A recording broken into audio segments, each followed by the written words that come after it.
Their goal is to make you believe the deception long enough for them to continue their behavior without any interference. The longer this goes on, the more you question yourself, and the addict gets away with deceptive behavior, or at least they think that they do. Gaslighters deny, deny, deny. You are listening to It's All Mental Podcast, a show that empowers Black and brown females on how to maintain good mental health through personal and real-life experiences. Each week, we explore various topics that any female can relate to. I am your host, licensed professional counselor, and owner of Glass Seats, Pamela Smith.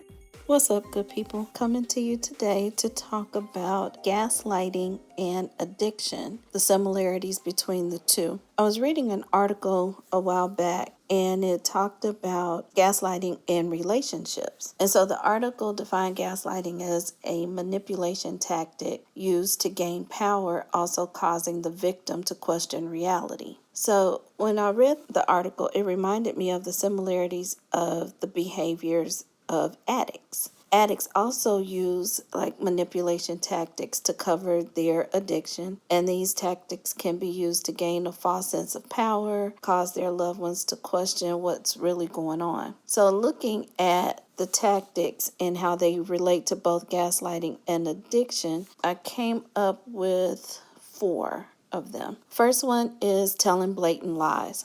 Addicts will lie to you and not bat an eye. And that causes you to question them as well as yourself.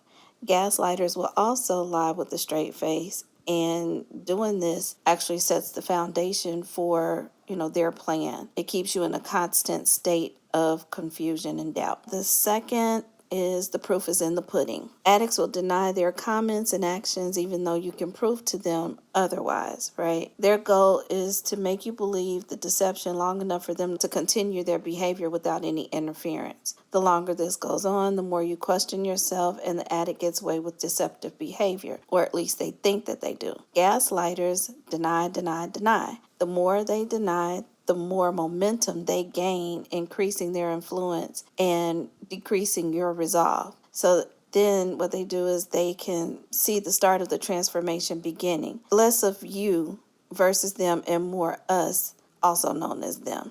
Third one is water on a rock. In elementary school, we were taught that the constant drip of water on a rock wears it down. Addicts' behaviors and personalities will also wear you down over time. The end result can be devastating. Negative behaviors like enabling or codependence can occur.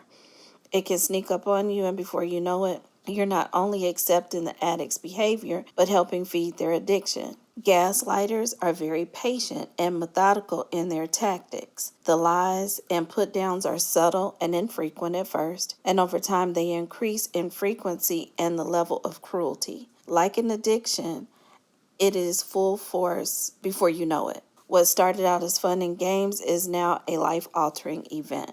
And the fourth one, actions speak much louder than words. Addicts are not generally known to be trustworthy. Have you ever heard the saying, I see your mouth moving, but I don't hear anything?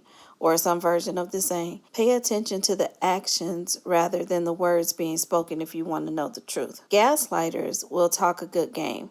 They will elaborate stories, capturing your attention, getting you caught up in the moment, and then like Houdini, they've created an illusion so believable, but it is completely different from reality. There were more of these gaslighting tactics listed in the article than the ones that I just discussed, but that just gives you a quick overview. And basically the moral of the story, or this mental note, is to trust your instinct. Seek the assistance of a licensed clinician when in doubt, and accept what a person is showing you is generally their truth. The article that I am referencing was in Psychology Today, and it was titled Here, There, and Everywhere, written by Stephanie A. Sarkis, PhD, if you want to check it out. All right. Let me know what you think about this. If you have any questions, need any referrals to clinicians or anything, and I'd be happy to help. Have a good day. Thanks for listening to It's All Mental Podcast.